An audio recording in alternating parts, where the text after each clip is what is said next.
Hello, this is Andrew, and I'm here to show you how to solve a Rubik's Cube step by step. And I know there's a lot of tutorials out there, but I believe mine is very simple, and I'm actually going to teach you how to do F2L. And F2L is the first two layers of the cube. So we have this layer, and we have this layer. Normally with the beginner's method, they teach you how to make it cross, which is what I'm going to teach you. I'm going to teach you the regular way how to make it, and then you just complete that layer. But I'm going to teach you how to make both layers at the same time. And bear with me, it's not too difficult. And then we're going to solve OLL, which is orientating the last layer, and then we're going to permute the last layer, which will solve it. Anyways, let's mix this up. So the method to this madness that most speed cubers use, which actually Friedrich, she was a scientist and she actually developed this method long ago, and it's actually the most common speed cubing method. But it's also CFOP for short. C stands for cross, F stands for first two layers, O stands for orientating last layer, and P stands for permuting the last layer.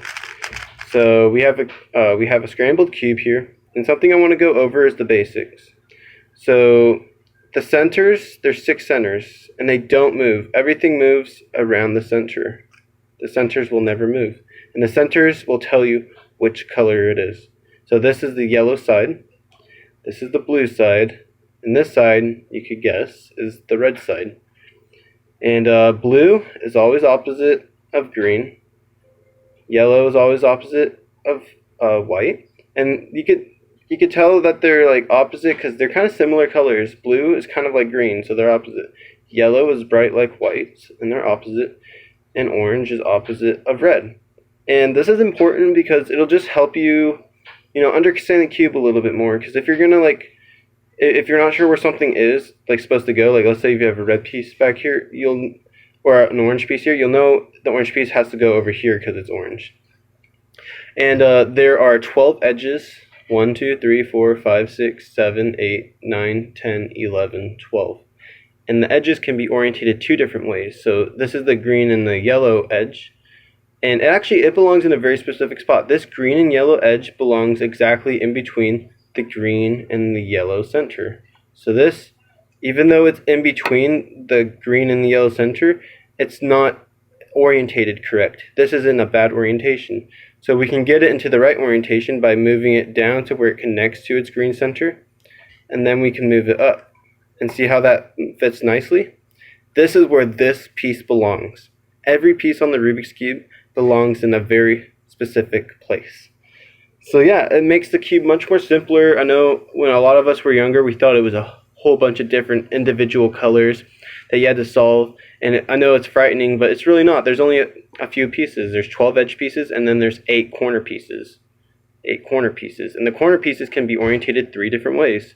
So we have this. This is cheating, but it can be orientated like that, or back like that. And actually, we can do that with moves. So this is the white, orange, and the blue piece. And if you do something, believe it or not, this is a real cubing term. This is called a sexy move. It goes like this, like this, like this, and like that. And if you do it again, well, this white, orange, and blue piece, now the white's facing up. Now if we do it again, the white will be facing this way. See? Same piece, the white, orange, and blue. It's facing that way. And now it's facing this way again. So, yeah, the first step is solving the cross. Now that we know that each piece belongs in a very specific place, let's focus on the edge pieces of the white side. So here's an edge piece for the white side. And what we're going to do is we're going to make a daisy. And what I mean by daisy is we're going to get the white edge pieces. We're going to get them around this yellow center to where it forms a daisy. So we can do that by, we got to identify where our edges are. So there's an edge here, there's an edge there. We can move this white up there, just like that. And then this white right there, we can turn it all the way up, just like that. It was there before. And all of this is pretty intuitive. You could figure it out. I mean, there's no real specific way to teach this. It's kind of intuitive. Like we have a white here, the white goes right there. You can kind of track it and know which way you turn the cube. And then we have a white here. And we kind of want to get the white pieces, when we want to move them up there, we want to get them either here, here, or right there. Because then if it's on the bottom, you can just move it straight up. If it's here or here, you can just move it up or up like that. But right now this isn't a place where we can't move it there, so we need to first turn it like that, like a front move. And you couldn't do that, say, if the up layer was turned like this, because then once you try to turn this into that layer so you can turn it up, you break this. So you need to move it away so that you have an empty slot here, and then you can turn it to where that's there. And we would like to just turn this up and make a daisy, but it breaks this other one, so we have to turn the up layer and then move that up there. And now we have a daisy. So now that we have the daisy, you might ask, why didn't we just make the cross over here? Well, that's because you can't just make any random cross with the edge pieces, because they need to be connected to their centers. And if you put them in wrong, then they won't be connected all with their centers perfectly. So that's why I make a daisy. So what you want to do is you want to match up these edge pieces, these white edge pieces. Like this is the white and the blue edge piece, white and the green, belong in very specific spots. This one belongs in between the white and the blue center, white and the blue center. So you want to connect these with their center, like that, so that they're connected. So that when you flip it around, now you just flipped it all the way around to the white side, and it's in between the white and the blue center, white and the blue edge piece. So let's do that with all of them. So we have this one, this is the green and the white. You couldn't just flip it around over here, because it's in between the white, but it's not in between the orange. These are connected, but these aren't. So let's flip it back up there. We need to turn this one to the green. So here we go. Now it's connected with the green. So even though it's not in between the yellow, that's why we make the daisies, because we can connect it with the center. Because now when we flip it around, now they're matched up. Let's do it with this one. See, this one's already matched up. So we just flip that one around. There we go, it's matched up. We're building the cross. And here's the last edge piece that was part of our daisy. This one goes over to the orange, and then you just flip this one around. Just like that, see? And we have a cross. We just completed basically 25% of the Rubik's Cube, because the CFOP method, there's 4 basically steps to it, and we just did the first step. Don't worry about this corner. Just main thing that we're focused on is getting these edge pieces in. If we have a corner in, it doesn't matter, because we completed what we wanted to complete. We have all these edges are exactly where they belong. And yeah, that is the first step to solving the Rubik's Cube.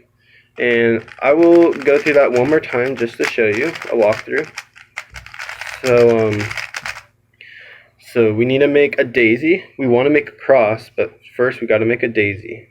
Get the white edge pieces all around. So let's find the white edge pieces. And one's actually already around the daisy center, but we need to find the other one. So one's down here.